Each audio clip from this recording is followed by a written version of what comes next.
शामिल करते हैं जंग से रिपोर्टर राना शहबाज ज़ीद। ज़िली इंतज़ामिया जंग ने मानसून सीज़न में 5 लाख पौधे लगाने की मुहिम का आगाज़ कर दिया।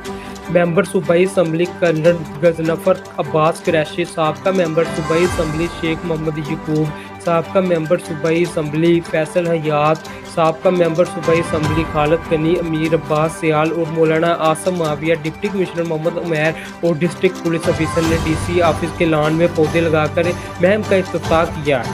ज़िला के 1493 गवर्नमेंट स्कूलों में 60,000 पौधे लगाए जाएंगे। ज़िला के 971 प्राइवेट रजिस्टर्ड स्कूलों में 14,000 पौधे लगाए जाएंगे। महकमा हाईवे की जानब से सड़कों के तरफ 1,000 पौधे लगाए जाएंगे।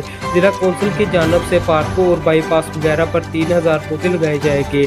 महकमा इनहार की जानब से नहरों और रेस्ट हाउस वगैरह पर 5,000 पौधे लगाए जाएंगे। स्पोर्ट डिपार्टमेंट की जानब से खेलों के ग्राउंड में 1,000 पौधे लगाए जाएंगे। लाइव स्टॉक में समेत तमाम सरकारी दफातर में भी पौधे लगाए जाएंगे।